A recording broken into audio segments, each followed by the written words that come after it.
pie and ice cream at the school tonight. And it is a fundraiser for the junior high leadership team. So the junior high leadership has been working a lot with some different activities. The most recent one was yesterday, was a pancake breakfast for all of them and me, because it might have been my birthday, but it was awesome. So they are working on raising funds so that they can purchase some other things. They want to do some other food-related events and some other activities. So come out tonight. It's our last family fun night of the year. It starts at 6:30. Thank you, guys. All right, so welcome again to everyone that is here, anyone that's visiting. I'm looking around to see, but I'm not going to point you out, but welcome. If you've come through the doors this morning, welcome to church this morning. And also to those joining us online, welcome and happy Sabbath. So this morning for our call to worship, I was going to read, it's just a verse that we read each Friday night, our family, as we get ready to prepare for Sabbath. And if you want to follow along, I'm reading from the New King James Version, and it's a Psalm of David. And it goes like this: Bless the Lord, O my soul, and all that is within me, bless his holy name. Bless the Lord, O my soul, and forget not all his benefits, who forgives all your iniquities, who heals all your diseases, who redeems our life from destruction, who crowns you with loving kindness and tender mercies, who satisfies your mouth with good things, so that your youth is renewed like the eagles. Amen.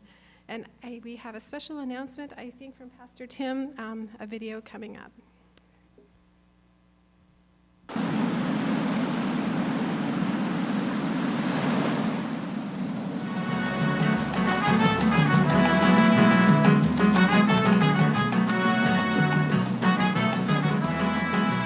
On the beach, I love being your beloved.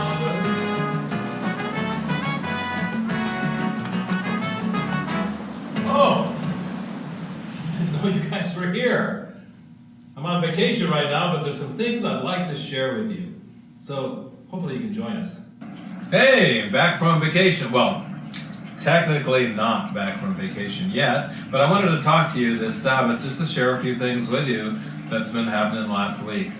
Many of you know that I've been on vacation for a week, just taking some time off here, staying pretty close to home.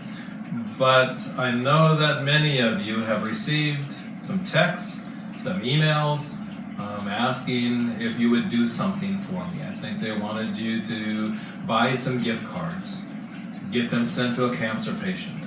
I want to tell each and every one of you that this is a scam. That's not my phone number. And I want to share that I will never, ever ask you to do such a thing. If there is a need that presents itself to the church, we will do it through the church office. We will do it through the church treasurer. I will never, ever use the method of text or email to try to get you to help. So please always notice that. If this ever comes up again, something like this, report it as spam, report it as a scam. But I wanted to let you know that I will never ask to fill a need this way. Do you want to remind you? Sunday, 2 o'clock is Spring Forward. So we're going to set our clocks ahead this Sunday so that we can get a jump on the day. So I did meet this last Sunday with the Methodist Church. They're going to be using our sanctuary for the next couple months while they're getting their church re-roofed. And I want to tell you that I had a pleasant time. I stayed for their church service and just had a pleasant worship with them. A liturgical church, which there's some things that I kind of like about that. But the pastor in her sermon shared a thought that I wrote down. She was going through getting ready for Peter to walk on the water, but she started a review of where Jesus had been. She brought up the mustard seed parable, and this is what she said, and I really liked this. The mustard seed is a very welcoming seed. Though small, it welcomes all birds into its branches. I thought about that. Our faith should be a welcoming faith. Our faith should be a faith that is so invigorating that it invites everybody to come and join, that they feel at home in our sanctuary. We are, like the Methodists, going to be looking at roofing our church. We've got a couple bids in. We're going to meet with some roofers this next week and see what we can do to make sure that we don't have the same problem that our friends over on 12th Street have. Probably the biggest thing I wanted to do today was to talk about the Oregon Conference and the employment of pastors. Many of you have been paying attention, and you know that March 4 was a cutoff date for the pastors to choose to quit on their own. I have chosen not to take that option. From March 5 onward, we expected to get some information as to which pastors would stay, which pastors would go, and how they would change the districts or make adjustments for the economic reasons that the President Dan Lindrud gave to you if you watched the video or saw the letter he sent out. I just wanted to share that it's Friday that I'm doing this video, and I still have a job. I don't know what they're doing. The Oregon Conference is not communicating with its pastors. We still don't know what are the metrics they're going to use. We have come up, just from talking to quite a few people, with a couple things is what they're looking for. They will be looking at the size of the church in terms of its membership. They are looking at the number of people who attend, both in person and online, and they're looking at the tithe base, how much tithe is coming in. Some of you have heard the number that it takes $100,000 to support a pastor. Of that, not all of that is income. Kind of wish it was, but there are benefits. There's unemployment. There's cost of living. There's all kinds of health, that's taken out. There's all kinds of things that add up to that number. But I will admit, it's not cheap to have a full-time pastor. So they're trying to make some adjustments as to how the employment works here. And so what I wanted to share today is that I know absolutely nothing. We're a week past the date, and we still have not been told who's in, who's out, who's up, who's down, and what they're going to do. So Monday morning is going to be back into regular hours. I'll be done with my little 1 week long vacation. And my plan is to continue to serve the church as if we're just going to go forward as my son down in Lincoln City put together quite a long paper for his church, and I'm going to be sharing this with our elders, looking at some of the changes that probably are going to have to be made no matter what takes place. One of the things that he wrote about what to do right now was renew and understand your personal spirituality and faith. We get together in a church because I think we can do more when we come together, when we worship together, when we support our community together. But all church starts at the individual level. So I like the fact that he identified this as the very first thing that we need to do. He also wrote down, ask questions and study where you feel a blind spot exists. Take basic routine, organization, and administration seriously. Some of the problems that we have had is that the local leadership is going to have to be developed in a different way because we may end up without paid pastors. Now, I live here. I plan on staying here. And so we will work together no matter what happens in the future. But if you have any questions, I'll be back in the office on Monday morning. I'm more than happy to have you stop by, ask me to come and visit, make a connection by phone or however is best for you. But we would like to be able to talk through this together. I believe that God still has a great plan for us here in Tillamook. I believe we're beginning to see the results of the work that we've been doing with those who are coming. And I just pray that you have a blessed Sabbath today. I want to thank Pam for taking last Sabbath. I want to thank Danica for being with you today and the service that you're about to share. And we just seek a blessing on all that we do together. Continue to pray for your church. Continue to pray for the conference. Continue to pray for our country. We need to be a people of prayer right now. Like Pastor AJ said on Sunday morning, I want us, with that mustard seed of faith, to truly be a welcoming seed. God bless you. Be with you this Sabbath. I'm praying for you, Danica, that God will guide and direct in the words that you share. And I look forward to seeing you all next week.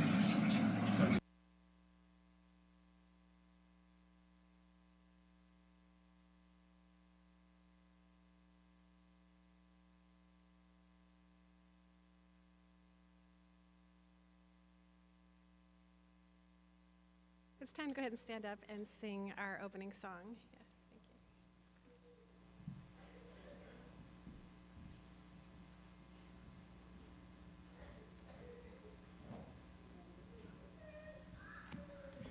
you. Hi, please stand as we sing our opening hymn.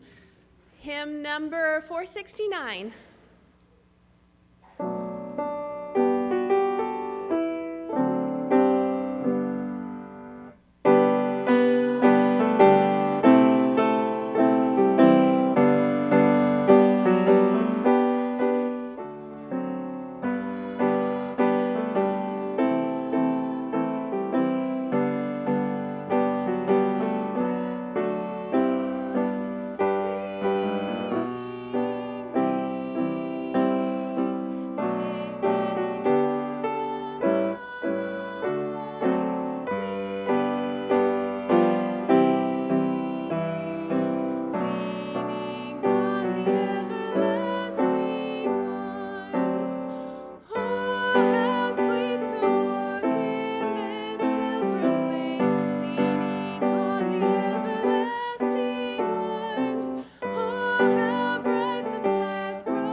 Seated.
Good morning, guys.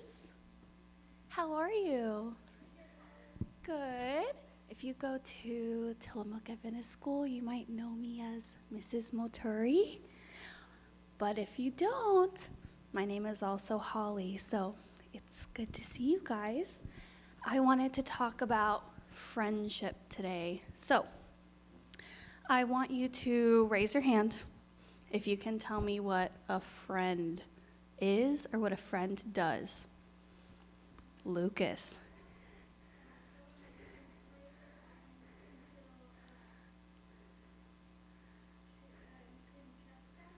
Ooh, I like that. Someone you can play with. You can trust them. Yes.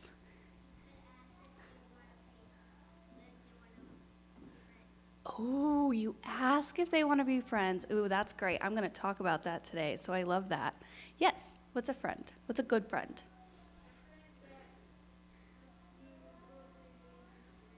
Oh, Yeah, thank you. How about you?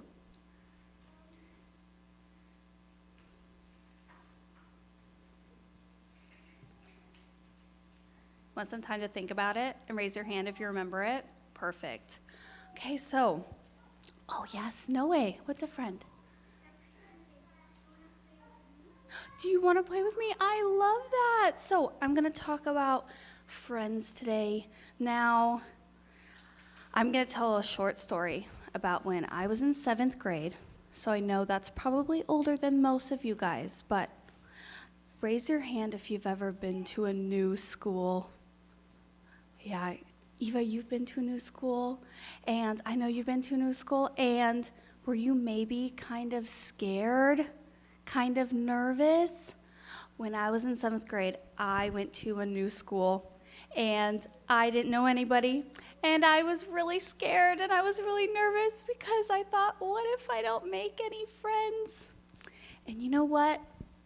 This might sound kind of sad, but I'm okay. I even